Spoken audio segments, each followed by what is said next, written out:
애굽 땅에서 우리를 인도하던 모세가 어떻게 되었는지 알지 못하겠다.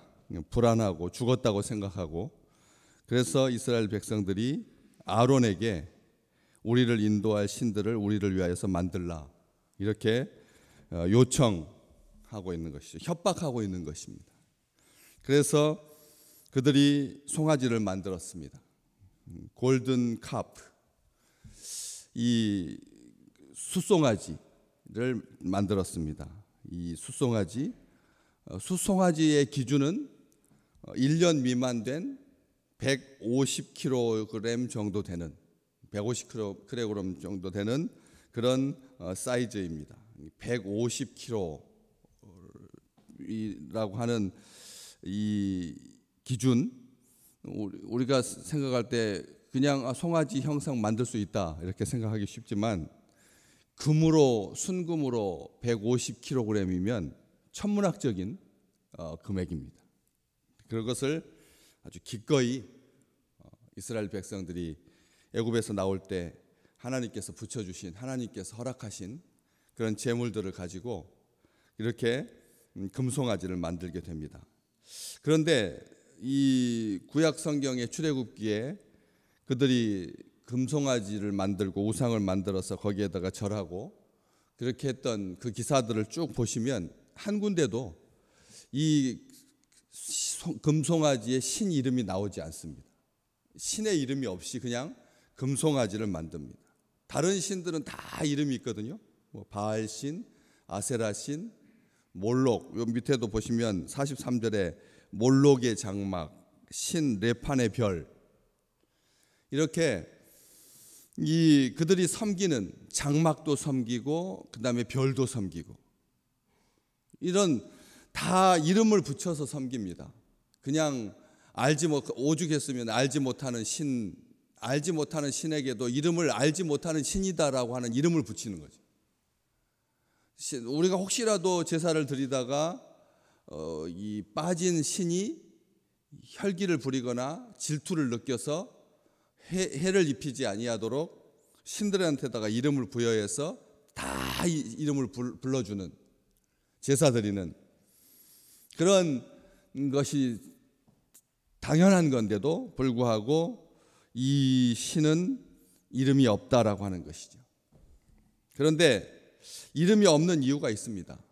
그들이 이 금송아지 신을 하나님으로 여겼기 때문에 그렇습니다. 구약 성경에 보시면 처음에는 이 황소 이런 식으로 표현이 되다가 나중에 가보면 이름을 전능하니라고 하는 이름으로 부르고 있는 것을 보게 됩니다. 다시 말하면 하나님으로 알고 섬겼다는 겁니다. 금송아지라고 거의 신을 다른 이름으로 부르지 아니하고 그냥 금송아지를 만들어서 하나님으로 여겼다는 것이죠.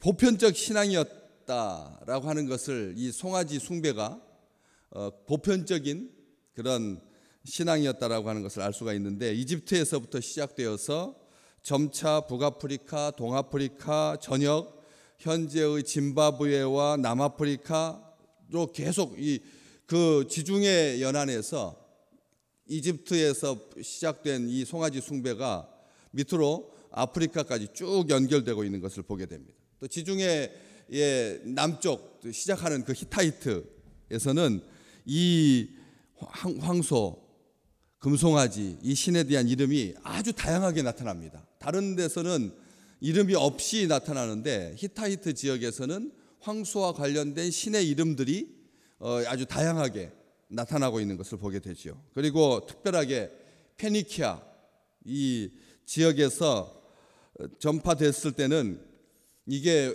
그냥 문화화되고 그리고 가치가 되고, 이 알파벳, 페니키아의 알파벳 A가 황소 머리 모양이거든. A가 황소 머리 모양입니다. 우리가 놀랍죠. A라고 하는 것이 알파벳의 첫 글자인데 첫 글자를 황소 머리 모양으로 시작하고 있다. 문화가 추구하고 있는 이 방향성이 어딘지를, 우상 숭배를 향하고 있는 방향성이 어딘지를 확인하고 깜짝 놀라게 됩니다. 주전 요르단과 이 지중해 남서쪽에 위치한 시리아, 레바논, 지중해, 우리가 지구를 봤을 때 남동쪽이고 위쪽에서 봤을 땐 이 남쪽 해안 지역에 있는 이스라엘을 포함하고 있는 시리아, 레바논, 또 북지중해 지역, 온통 다 고대 지역의 시대는 이게 이 우상 숭배로 송아지가 아주 중심에 위치하고 있는 것을 보게 됩니다. 특별히 대표적인 신 이름이 바알신인 거죠. 황소신, 이 바알신, 바알이라고 하는 이름이 이 우리가 아는 것처럼 유일한 신, 이런 의미도 있지만 그 바알이라고 하는 말의 뜻이 호통치고 고함 지르는 자라는 뜻입니다. 바알이라고 하는 게 힘의 신, 다산의 신, 폭풍의 신. 팔레스틴 지역에서 바알이 가지고 있는 신은 힘입니다. 힘과 풍요, 그리고 다산, 이것을 잘 고스란히 보여주고 있는 것이 바알신인데, 이 호통치고 고함 지르는 자 바알신의 성격을 잘 보여줍니다. 아주 난폭한 신이라는 거죠. 아주 난폭한 신입니다. 지금 우리나라를 이 가뭄 때문에 핥히고 있는 이런 상황이 만약 지난번 몇 년 전에 이렇게 큰 불이 났을 때 열흘 만에 비가 내려서 꺼졌거든요. 지금 가만히 보니까 이 불도 열흘이 넘어갈 수도 있고, 이번 주일까지 비가 오지 않는다면 열흘이 넘어갈 수, 만약 이게 20일이 되고 30일이 된다면 어떡할까요? 서울 전체 면적을 다 태우고 대한민국의 몇 분의 몇이 불타버리는, 한참 러시아에서 불이 나가지고 그걸 어떻게 사람이 끌 수가 없으니까 온 나라가 다 연무여가지고 비행기가 아예 뜨고 내리지도 못했던 그런, 비행장에 도착하니까 냄새가, 그 불타는 냄새가 온통 꽉 차 있어요. 눈은 따갑고 정신이 하나도 없더라고. 그렇게 되었을 때 사람들은 두렵게 되죠. 두렵게 되는 겁니다. 두려워지고, 그래서 그걸 끌 수 있는 신을 원하는 거죠. 불이 꺼지는 신. 그러다 보니까 이 황소 숭배, 그래가지고 황소만큼 크게 만들려고 하면 돈이 많이 들어가니까, 황소 사이즈가 되려면 700kg, 1000kg가 넘어가니까 그렇게는 못하고 축약형으로 소의 새끼, 숫송아지, 1년 미만 된 150kg짜리 이런 황금을 만들게 되는 것이죠. 이 우상 숭배의 전통이 얼마나 끔찍하게 이스라엘에게 영향을 미쳤는지 시대마다 여로보암이 왕국을 찢어서 북쪽으로 올라가면서 남쪽에 있는 르호보암을 대적하기 위해서, 견제하기 위해서, 예루살렘 성전 예배를 무력화하기 위해서 이스라엘 백성들이 가지고 있었던 예루살렘 성소를 향한, 시온산을 향한 그런 갈망을 약화시키기 위해서 금송아지 둘을 만들어 가지고 북쪽에서 남쪽인 베델, 북쪽에서 북쪽인 단까지 그 두 군데에다가 어디든지 편하게 위쪽으로 가든지 아래쪽으로 가든지 하나님께 제사할 수 있도록, 자기들이 하나님이라고 여기는 그런 송아지 신을 만들어서 거기에다가 제사하게 했던 것을 이스라엘 역사는 우리에게 보여주고 있죠. 또 나중에 오므리 왕조, 그 여로보암을 포함한 오므리 왕조와 그리고 바알 신앙을 척결했다라고 평가받는 예후라고 하는 이 왕조차도 그것을, 바알 신앙만은, 이 송아지 신앙만은 버리지 못했습니다. 버리지 못했던 것을 기억합니다. 나중에 쭉 보면 호세아서에 보면 은송아지까지 만들었어. 심지어는 은으로 된 송아지, 금송아지가 아니라 은송아지라고 하는 말은 귀하다는 뜻입니다. 귀하다는 뜻이, 원래는 금송아지가 금이 은보다 더 약했으니까. 그래서 은송아지까지 등장하고 있는 것을 성경은 기록하고 있습니다. 그 현상을 스데반은 우리에게 이렇게 전달해 주고 있죠. 그때 그들이 송아지를 만들어 그 우상 앞에 제사하며 자기 손으로 만든 것을 기뻐했다. 여기에서 왜 사람들이 이렇게 우상에 집착하는가? 왜 스스로 끊임없이 우상을 만들어내는가? 잘 보여주고 있는 것입니다. 무슨 뜻이냐면 그 우상 앞에 절하고 스스로 알아서, 송아지가 너희가 나한테 무릎을 꿇고 나에게 전폭적으로 지지하고 나를 의지하고 나를 따르면 내가 너희를 보살펴 줄 것이다, 아무 말도 하지 않는. 왜? 그 신이 아니니까. 사람의 손으로 만들었으니까. 잘 말하고 있죠. 자기 손으로 만든 것. 손으로 만들었으니까, 자기가 새겨서 만들었으니까 신일 수가 없는 거죠. 그 신 간섭하지도 않고 따지지도 않고 원망도 없고 재물이 많다 적다 말하지도 아니하고 뭐 나를 사랑해라 뭐 나한테 경배해라 말하지도 않는, 얼마나 편합니까? 안 그렇습니까? 이 세상에서 제일 쉬운 그러면서도 그 앞에 절하고자 의지하려고 하는 그런 인간의 본성, 쉽고 그리고 그러면서도 의지하려고 하는, 만들면 의지하게 돼 있다는 거죠. 만들기 시작하면 의지하게 되어 있습니다. 만들면 의지하게, 자기 손으로 만든, 자기 자랑하고 자기 공로가 드러나고 자기 손으로 만들었으니까. 그래서 한평에 가면 황금 박쥐상이 만들어져 있습니다. 그 지자체에서 한평에 황금 박쥐가 유명하니까 황금 박쥐상을 만들었는데 그 사이즈가 무려 185kg. 전체가 다 순금으로 된 것은 아니지만 속에 플라스틱 모조품으로 만들어가지고 위에다가 금박으로 입혔지만 이런 상징들을 자꾸 지자체마다 세웁니다. 고추 장사가 잘 돼가지고 떼돈을 벌게 해준 그 마을에는 빨간 고추를 그냥 아파트 빌딩만큼 높이 만들어가지고 세우죠.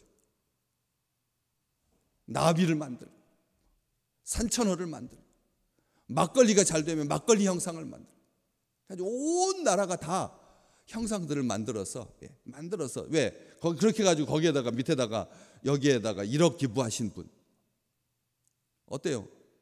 딱 교회 성전 짓고 성전 교육관 짓고 비전센터 지은 다음에 거기에다가 헌금한 사람들 이름 딱 새겨주는 거하고 너무나 흡사하지 않습니까?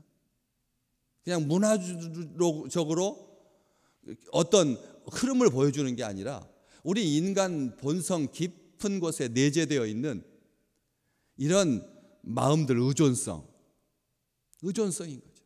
돈이 되는 것, 자기 이름 싣고 이러한 모습들, 이 속에서 우리를 보면서도 깜짝깜짝 놀라게 되는 거죠. 우리 스스로 세워가고 있는 어떤 신념, 우리가 스스로 세워가고 있는, 만들어가고 있는 어떤 가치관들 보이지 않아서 그렇지 무형의 그 우상이 훨씬 더 심각합니다. 보이지 아니하고 자기만 가지고 있는 그 신념조차 아주 무서운 외골수가 될 수 있다는 것이죠. 이걸로 왜 사람을 판단하니까, 이걸로 이걸로 사위가 들어오는 기준과 문턱이 되니까 얼마나 위험합니까? 얼마나 무섭습니까? 얼마나 두렵습니까? 진보라고 하는 색안경과 보수라고 하는 색안경을 딱 가지고 사람을 갈라치게 한다. 요즘 그 말이 너무나 유행하지 않습니까? 이게 몇 명이나 된다고, 이 땅이 얼마나 된다고 우리 스스로 어떤 기준을 세워가지고 그것이 우상이 되어가지고 그게 잣대가 되고 그게 가름줄이 되어서 사람을 판단하고 생각을 판단하고 그리고 인종과 지역과 학연으로 나누는, 갈리어져 싸우는, 하나님이 가장 싫어하는 그런 일들을 하고 있다라고 하는 것이. 그러니까 어떻습니까? 오늘 42절 말씀 하나님께서 어떻게 하신다고요? 외면하셨다. 얼굴을 돌려버리셨다는 겁니다. 하나님께서 외면하셨다. 얼굴을 돌리셨다. 등을 돌리셨다. 간섭하지 않으셨다. 그래서 어떻게 만드셨습니까? 그들을 그 하늘의 군대 섬기는 일에 버려두셨다. 하늘의 군대를 섬기는 일. 근데 하늘의 군대라고 하는 것이 각주가 붙어 있죠. 밑에 보시면 그 하늘의 별들 땅에서 찾다가 못 찾으니까 이제는 그 하늘에 있는 별들까지 다 신으로 삼아서 그 신을 섬긴다. 그런데 스데반이 말하고 있습니다. 그 하늘의 별들이라고 번역되는 것을 그 하늘의 군대라고요. 군대라고 하는 말이 무슨 의미겠습니까? 뭐 하려고 스데반이 군대라고 표현했겠습니까? 이유는 한 가지죠. 하나님의 말씀대로, 하나님의 질서대로 움직인다라고 하는 것을 보여줘요. 하늘의 군대라고 하는 말은 하나님의 명령대로 움직이는 하나님의 군대, 하늘의 상징. 하나님께서 이 천지를 이렇게 온 우주 만물을 아름답게, 정말 아름답고 신비하고 신묘막측하게 지어주셔서 인간으로 하여금 우리 하나님은 이렇게 섬세하신 분이다, 이렇게 아름다워, 얼마나 조화로운가, 얼마나 질서로운가. 그 수천 수조 개가 되는 그 별들이 자기 충돌하여서 부서지지 아니야. 이 놀라운 축복을 하나님께서 섭리하시고 하나님께서 다스린다라고 하는 것을 가르쳐 주시기 위해서 만들었는데, 그걸 섬기겠다고 하니 그렇게 섬기도록 하나님께서 내버려 두셨다. 그런데 이 사용하고 있는 그 선지자의 책, 아모스, 선지자의 아모스의 예언입니다. 아모스 5장에 나오는 예언인데, 이스라엘의 집이여, 너희가 광야에서 40년간 희생과 제물을 내게 드린 일이 있었느냐? 몰록의 장막과 신 네판의 별을 받들었으며, 이것은 너희가 절하고자 하여 만든 형상이므로, 절하기 위해서, 의지하기 위해서 만든 형상이다. 내가 너희를 바벨론 밖으로 옮기리라. 그런데 아모스에 보면 바벨론 밖으로라고 하는 표현이 아니라 다메섹 밖으로 옮기리라. 다메섹, 바벨론, 다메섹은 바로 이스라엘 위쪽에 있는 강대국이고 아시리아의 수도 다메섹이고, 바벨론은 훨씬 동쪽에 있는, 멀리 떨어져 있는. 그런데 어디에 이스라엘이 고난을 많이 당했습니까? 그 가까이 있는 적이든 멀리 있는 적이든 상관없이 이스라엘은 유린당했습니다. 우상을 숭배하기 시작하면 가까이 있는 사람한테도 배신당하고, 가까이 있는 것에 물리고, 친구에게 발꿈치를 물리게 되고, 멀리 있다고 안전한 것이 아니라 3,000km를 달려와서 폭풍과 같이 질주해서 예루살렘을 압박하고, 그래서 자기 자식을 먹어야 되는 그런 일들이 발생한다. 결국은 그렇게 된다. 이 우상을 숭배한다라고 하는 것이 얼마나 인간을 비참하게 하는지. 가깝다고 안전한 것 아니고 멀다고 안전한 것이 아니라, 가깝고 멀고를 떠나서 모든 것이 대적이 되어서, 그래서 이스라엘을 괴롭히고 이스라엘을 멸망하게 만든다. 한 가문, 한 국가 망하는 것 순간도 아닙니다. 우크라이나, 유럽에 있는 그 많은 나라, 제일 사이즈가 큰 나라입니다.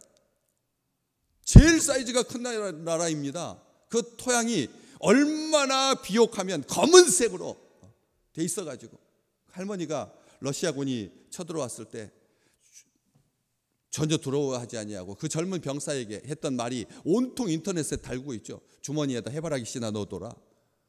우리나라를 이길 수가 없다. 너는 죽어서 해바라기, 전 세계의 해바라기 씨 기름의 40%를 공급하고 있는 우크라이나, 네가 죽으면 땅이 잘 비옥해져서 해바라기가 잘 자랄 거다. 그러니까 우리나라 쳐들어오면 안 된다. 그 말했던 것이 온 인터넷에 지금 얼마나 많이 나오고 있는, 그런 것처럼 그렇게 큰 나라도, 그런 나라도 이렇게 위험을 당하고 있는데, 이렇게 위협을 당하고 있는데, 이렇게 전쟁 가운데 있는데, 우상 숭배, 이것은 망하는 일이다. 절대 해서는 안 된다. 다메섹 밖으로 옮길 거다. 바벨론 밖으로 옮길 것이다. 절하지 말라, 의지하지 마라, 지배하지 못하게 하라. 오늘 이 시대의 가치관, 유형 무형의 우상들이 끊임없이 우리의 심령을 파고듭니다. 신앙, 제가 말씀드렸잖아요. 새벽 기도도 우상이 되어서는 안 된다고. 새벽도 우상이 되어서는 안 된다고요. 월정도 우상이 되어서는 안 되고, 금요 심야 기도에도 우상이 되어서는 안 돼요. 주일 예배도 마찬가지.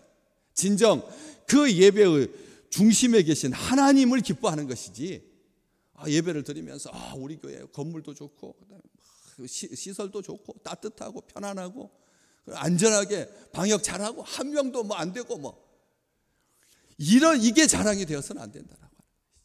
진정 하나님만 섬기는, 하나님만 기뻐하는, 그래서 예배하는 자에게 주시는, 하나님을 예배하는 자에게 주시는 천대까지 이르는 복이 우리 믿음의 식구들에게 강물같이 흐르시기를 주의 이름으로 축복합니다.